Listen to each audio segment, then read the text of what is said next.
Երևանում մեկնարկել է հրաձգության Եվրոպայի առաջնությունը։ Աշխարհամասի մի շարք մարզիկներ այս օրերին կպայքարեն լավագույնի կոչման համար։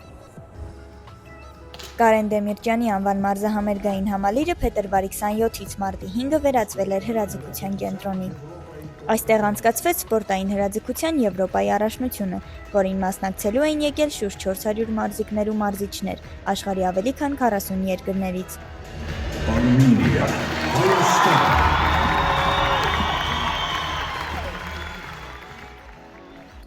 Առաջնության մեկնարկը տրվեց տպավորիչ շոու ծրագրով։ Հատուկ էֆեկտների միջոցով ներկայացվեց Հայաստանի հարուստ պատմությունը։ Բացմանը ներկա էին երկրի բարձրաստիճան ղեկավարությունը եւ միջազգային ու եվրոպական ֆեդերացիաների նախագահները։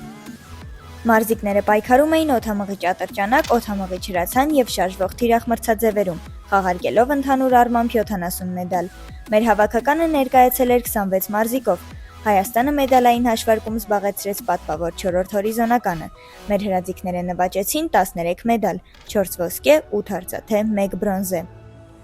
Օդամղիչ ատրճանակի կանանց սոլո մրցաձևում փոխչեմպիոն հռչակված Էլմիրա Կարապետյանը իր խոսքում նշեց. Շատ հպարտ եմ ու շատ ուրախ եմ, որովհետև ես իմ առաջի անգամ, երբ որ ես մտել եմ հրաձգարան, հենց առաջի հարցս հետ է եղել, ինչի Հայաստանում չի անցկացվում, ու իմ համար շատ կարևոր էր այս մրցմանը մեդալ ունենալ։ Հայաստանի համար հաջողությամբ ավարտված այս առաջնությունը տպավորել էր նաև արտասահմանյան մարզիկներին։ Շատերի համար սա առաջին այցն էր Երևան, եւ նրանք բարձր էին գնահատում ինչպես մրցաշարի կազմակերպումը, այնպես էլ հյուրընկալությունը։ Տղամարդկանց օդամղիչ հրացանի եռյակով պայքարում ոսկե մեդալ նվաճած գերմանացի Մաքսիմիլիան Ուլբրիխը նշեց.